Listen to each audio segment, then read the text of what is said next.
आज आइए हम स्वर्गीय माता पिता का हृदय इस विषय के अंतर्गत परमेश्वर के वचन सीखने का कुछ समय ले। कई देशों में मई के महीने को परिवार का महीना कहा जाता है, क्योंकि मई में परिवार के बहुत से कार्यक्रम होते हैं। मई के महीने को मौसम की रानी भी कहा जाता है। मई के महीने में आइए हम हमारे आत्मिक परिवार और हमारे स्वर्गीय माता पिता के हृदय के बारे में फिर एक बार सोचें। साथ ही इस सुंदर महीने में आइए हम पृथ्वी पर के हमारे परिवार और माता पिता की भी देखभाल करें। मैं सलाह देता हूं कि हम मई में हमारे परिवार के सदस्यों को प्रचार करें। आप क्या सोचते हैं?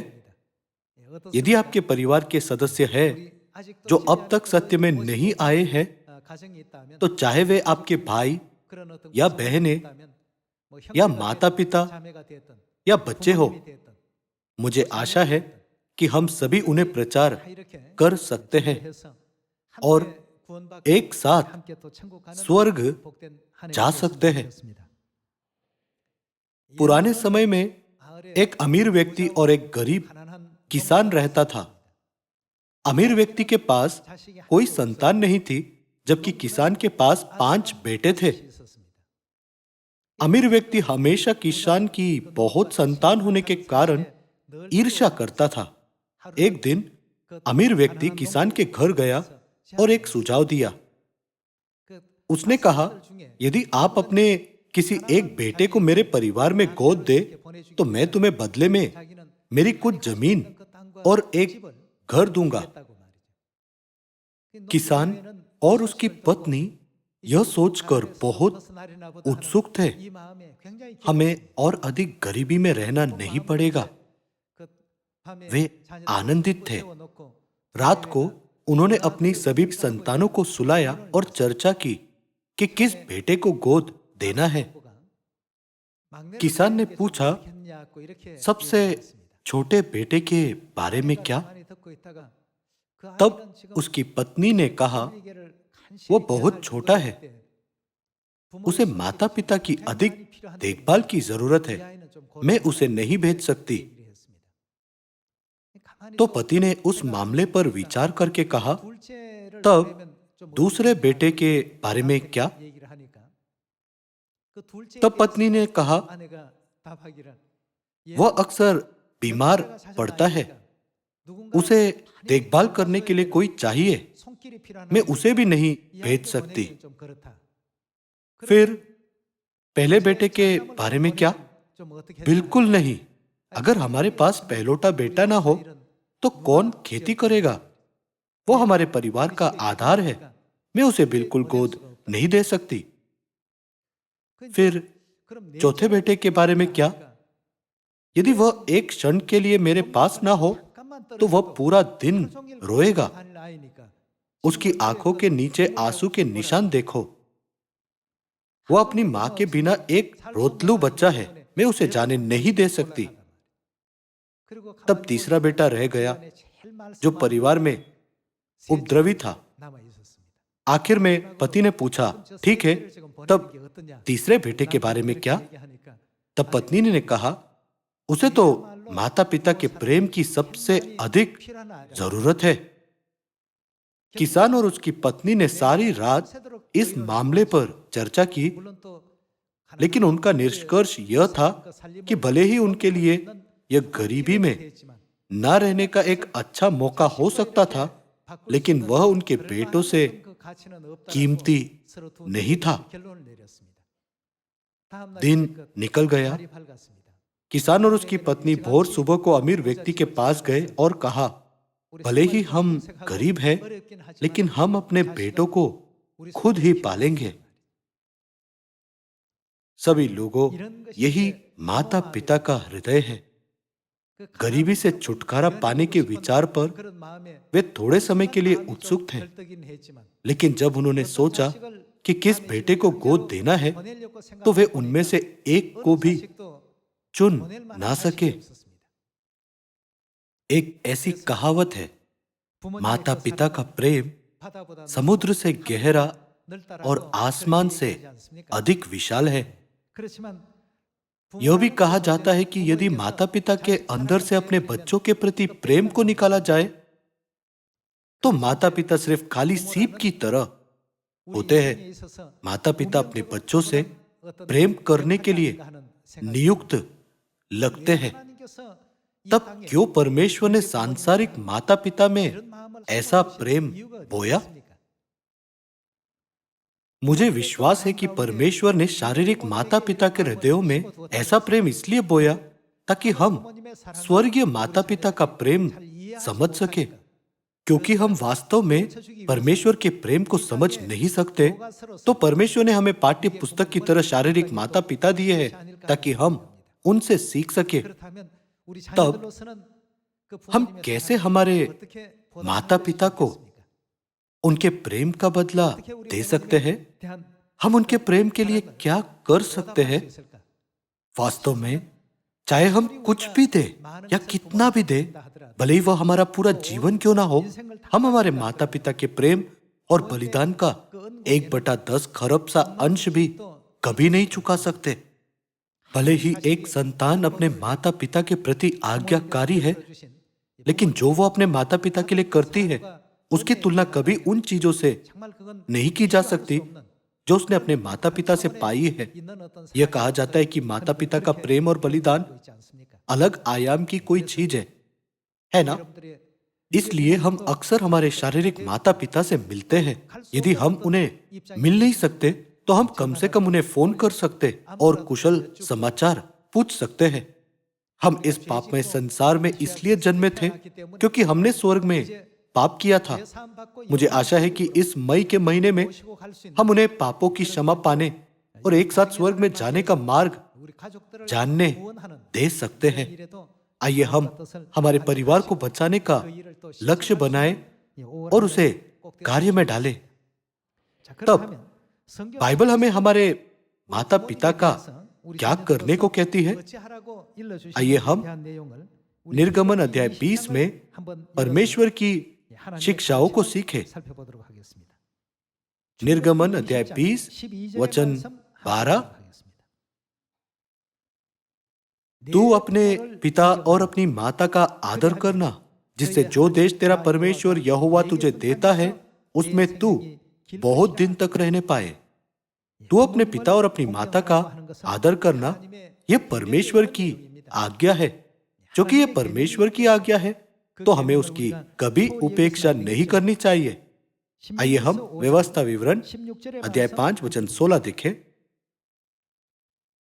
अपने पिता और अपनी माता का आदर करना, जैसे कि तेरे परमेश्वर यहोवा ने तुझे आज्ञा दी है, जिससे जो देश तेरा परमेश्वर यहोवा तुझे देता है उसमें तू बहुत दिन तक रहने पाए और तेरा भला हो। निर्गमन की पुस्तक के वचन और व्यवस्था विवरण की पुस्तक के वचन सभी परमेश्वर की अपने लोगों को दी हुई आज्ञाएं हैं।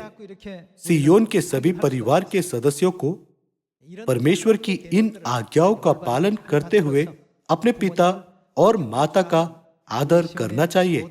इसके अलावा हमें सियोन की संतान के रूप में हमारे पूरे हृदय और मन और आत्मा से हमारे आत्मिक और अनंत स्वर्गीय माता पिता के प्रति विश्वास योग्य रहना चाहिए। इन वचनों के द्वारा कि हमें हमारे पिता और हमारी माता का आदर करना चाहिए, आइए हम हमारे आत्मिक माता पिता के बारे में भी सोचें। आइए हम व्यवस्था विवरण अध्याय 8 16 पर एक नजर डालें। और तुझे जंगल में मन्ना खिलाया, जिसे तुम्हारे पुरखा जानते भी ना थे, इसलिए कि वह तुझे नम्र बनाए और तेरी परीक्षा करके क्या करे? अंत में तेरा भला ही करे। परमेश्वर हमारे आत्मिक माता पिता है। हमारे आत्मिक माता पिता यानी हमारे परमेश्वर ने जंगल में इजरायलियों का 40 वर्ष तक नेतृत्व किया। वहां बहुत सी परीक्षाएं थी, बहुत सी बाधाएं थी जिन्हें पार करना था। परमेश्वर आसान और सरल मार्ग बना सकते थे, परमेश्वर उनकी अगुवाई आसान और आरामदायक मार्ग में कर सकते थे, लेकिन परमेश्वर ने इस्राएलियों की यानी अपनी संतानों को बहुत सी मुश्किलें, कठिनाइयां, परीक्षाएं और संकट में रखा था। क्यों परमेश्वर ने उनके मार्ग पर परीक्षाएं डाली? यह इसलिए क्योंकि अंत में उनका भला हो, उन्हें आशीष देने के लिए। वे उन सभी मुश्किलों से गुजरे बिना आशीषों को प्राप्त नहीं कर सकते थे, क्योंकि माता पिता जानते हैं कि आशीष पाने के लिए उन्हें किस मार्ग से जाना चाहिए। तो वे कहते हैं, यत्न से अध्ययन करो, भले ही दूसरे समय गवा रहे हो, तुम्हें अब अध्ययन करना चाहिए, तब तुम्हारा भविष्य आशाजनक होगा। वे ऐसा कहते हैं क्योंकि वे उस उम्र से गुजरे हैं, लेकिन संतानों ने अब तक वह जीवन नहीं जिया है और वे भविष्य नहीं जानते, इसलिए वे आसान, आनंदमय और कम दर्द के मार्ग को चुनना चाहते हैं।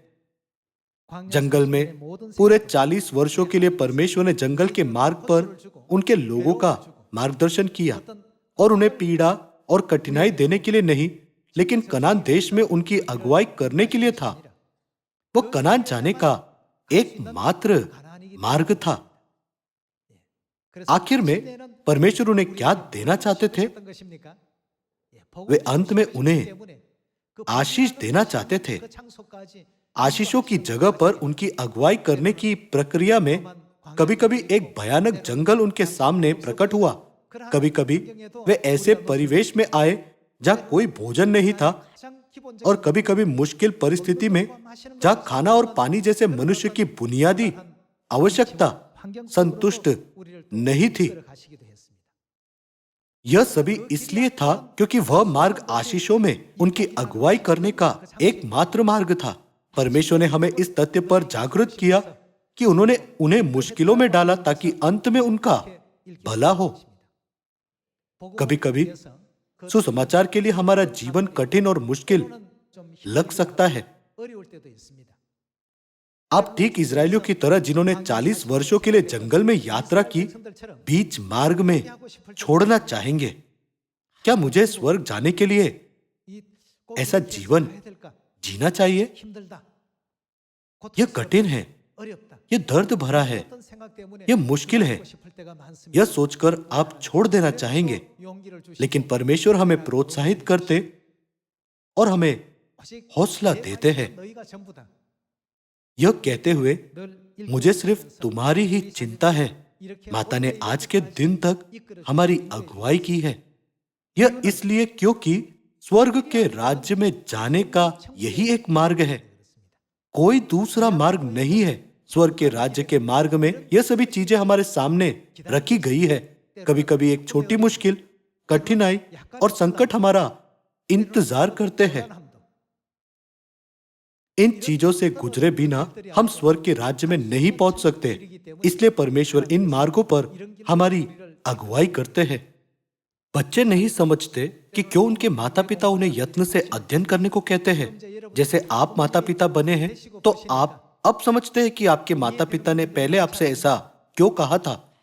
आप में से कुछ सोच सकते हैं, यदि मैंने अपने माता पिता का सुनकर यत्न से अध्ययन किया होता तो मुझे पछताना ना पड़ता। लेकिन उस समय हमारे विचारों की गहराई गहरी नहीं थी। यह इसलिए क्योंकि बच्चों ने अब तक उनके माता पिता का जीवन नहीं जिया है। क्योंकि हम हमारे माता पिता के वही जीवन जीने के बाद उसी स्थिति में है, तो हम अपने बच्चों को एक ही शब्द कहते हैं, है ना?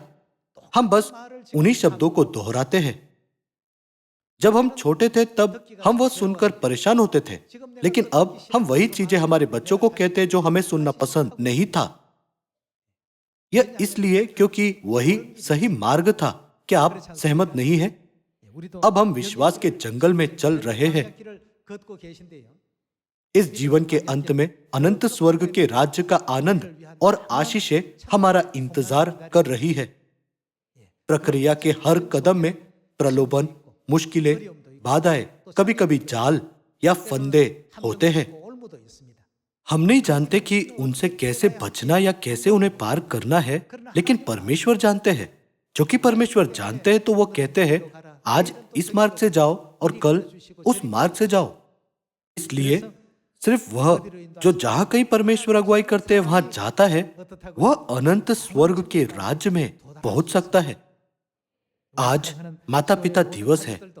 मुझे आशा है कि हमारे सभी सियोन के प्यारे सदस्य स्वर्गीय माता पिता के अनुग्रह को कभी नहीं भूलेंगे।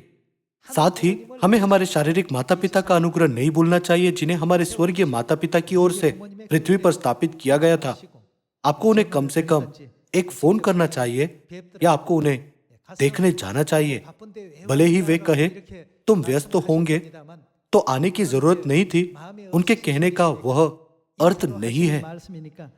भले ही माता पिता वह कहे, लेकिन यह सोचते हुए वापस ना आए कि उन्हें मेरा उनसे मिलने आना पसंद नहीं है, बल्कि कम से कम एक बार आपके माता पिता के साथ भोजन करते हुए अच्छा समय बिताए। इतना अधिक हमें पाल पोस कर बड़ा करने के लिए हमारे माता पिता बहुत सी मुश्किलों और कठिनाइयों से गुजरे। माता पिता ने हमें अच्छी संतान बनाने के लिए पाला और पोसा। पृथ्वी पर संतानोचित कर्तव्य महत्वपूर्ण है, लेकिन इससे अधिक महत्वपूर्ण यह है कि उन्हें अनंत स्वर्ग के राज्य का उपहार देना। परिवार के महीने में सर्वोत्तम उपहार स्वर्ग का राज्य होगा, है ना? मुझे आशा है कि हम हमारे माता पिता को अवश्य ही वह उपहार देंगे। बाइबल कहती है अंत में तेरा भला ही करे। हमारे स्वर्गीय पिता और माता ने हमारे लिए कुछ तैयार किया है। आइए हम प्रकाशित वाक्य 21 के द्वारा खोजें कि वह क्या है। प्रकाशित वाक्य 21 अध्याय वचन 1। फिर मैंने नए आकाश और नई पृथ्वी को देखा, क्योंकि पहला आकाश और पहली पृथ्वी जाती रही थी और समुद्र भी ना रहा। फिर मैंने पवित्र नगर नए यरूशलेम को स्वर्ग से परमेश्वर के पास से उतरते देखा। वह उस दुल्हन के समान थी जो अपने पति के लिए श्रृंगार किए हो। फिर मैंने सिंहासन में से किसी को ऊंचे शब्द से यह कहते हुए सुना, देख, परमेश्वर का डेरा मनुष्यों के बीच में है। वह उनके साथ डेरा करेगा और वे उसके लोग होंगे, और परमेश्वर आप उनके साथ रहेगा और उनका परमेश्वर होगा।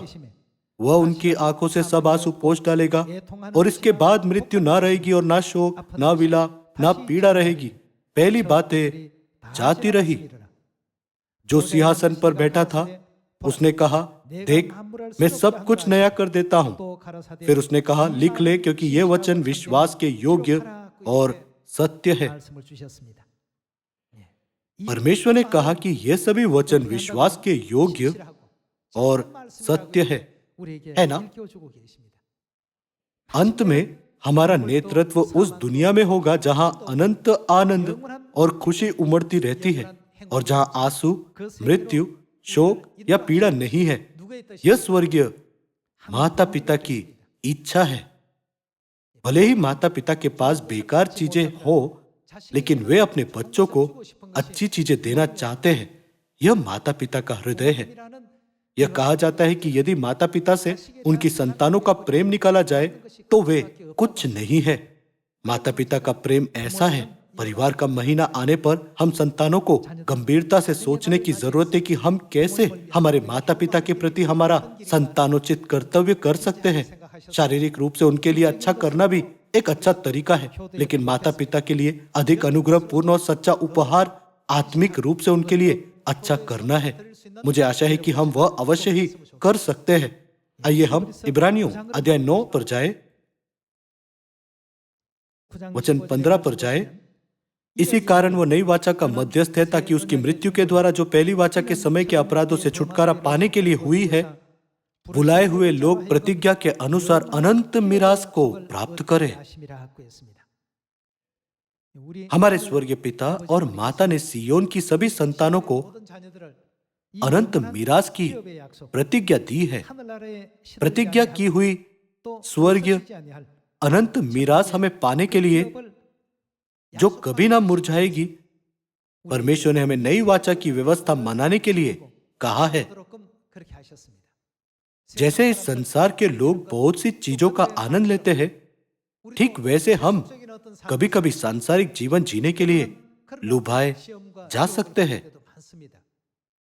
लेकिन परमेश्वर ने हमें हमेशा नई वाचा में रहने और नई वाचा की व्यवस्था का पालन करने को कहा है। यह इसलिए क्योंकि सिर्फ नई वाचा की व्यवस्था ही उस जगह में हमारी अगुवाई कर सकती है जहां मृत्यु, दर्द या पीड़ा नहीं है, क्योंकि यही एकमात्र मार्ग है जो आशीषित स्वर्गीय दुनिया में हमें ले जाता है, जहां हमें आखिर में जाना है। तो परमेश्वर ने हमें नई वाचा की व्यवस्था का पालन करने की आज्ञा दी है।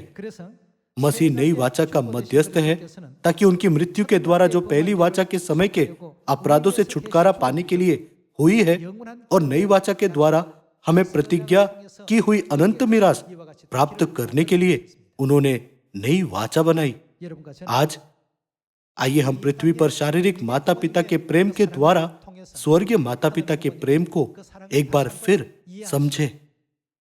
जब हमारे शारीरिक माता पिता हमें फटकारते और हमारी ताड़ना करते हैं, तब वह किस लिए होता है? हमारे भले के लिए या बुरे के लिए? किस लिए?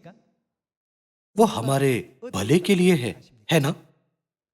हमारे स्वर्गीय माता पिता भी ऐसे ही है। वो अंत में हमारा भला करने के लिए है। ऐसी एक भी संतान नहीं है जिनसे स्वर्गीय माता पिता प्रेम नहीं करते। मैंने आपको एक किसान के बारे में जिनके 5 बेटे थे कहानी बताई। किसान और उसकी पत्नी अपनी एक भी संतान को नहीं दे सके। परमेश्वर के पास हमारे प्रति असीम प्रेम है। अंत में हमें आशीषों को देने के लिए परमेश्वर कहते हैं, नई वाचा के मार्ग पर चलो, नई वाचा के अनुसार जीवन जियो। यह सब परमेश्वर के प्रेम से शुरू हुआ, जो चाहते हैं कि हम अनंत स्वर्ग के राज्य की मीरास प्राप्त करें।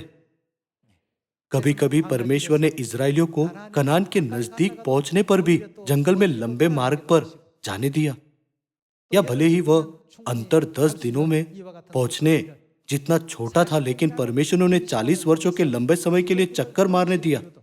वह परमेश्वर की संतानों को पीड़ा देने के लिए नहीं था। उनका कारण क्या था? परमेश्वर ने वह अपनी संतानों को आशीष देने के लिए किया। आज माता पिता दिवस है। हमने थोड़ा समय के लिए स्वर्गीय माता पिता का हृदय सोचने का समय लिया है। हमारे स्वर्गीय माता पिता किस मन से हमारी देखभाल करते हैं? हमें हमारे शारीरिक माता पिता के प्रेम और अनुग्रह को नहीं भूलना चाहिए। इससे अधिक हमें हमारे स्वर्गीय माता पिता के प्रेम और अनुग्रह को कभी नहीं भूलना चाहिए, जो हमारे लिए इस पृथ्वी पर आए और शरीर का डेरा पहनकर कठिन जीवन जी रहे हैं।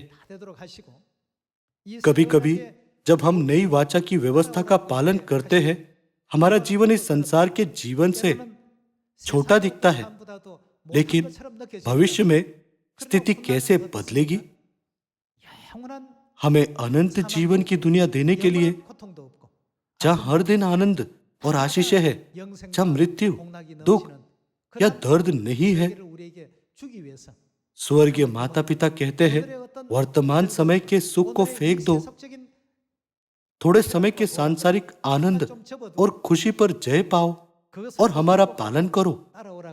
वे हमें नई वाचा सिखाते हैं और नई वाचा से हमारी अगुवाई करते हैं ताकि हमारे साथ सब कुछ अच्छा हो। मुझे आशा है कि हम सभी स्वर्गीय माता पिता के हृदय की गहराई को नापेंगे और मई में उन्हें अधिक महिमा देंगे। अवश्य ही हमें हमारे शारीरिक माता पिता का आदर करने की उपेक्षा नहीं करनी चाहिए। यह भी परमेश्वर की एक आज्ञा है। अपने पिता और अपनी माता का आदर करना यह मानव जाति के लिए परमेश्वर की आज्ञाओं में से एक है। यह आशा करते हुए कि आप हमेशा शारीरिक पिता और माता का आदर करते हुए संतानोचित कर्तव्य करेंगे, मैं आज का उपदेश समाप्त करना चाहूंगा। आपका बहुत बहुत धन्यवाद।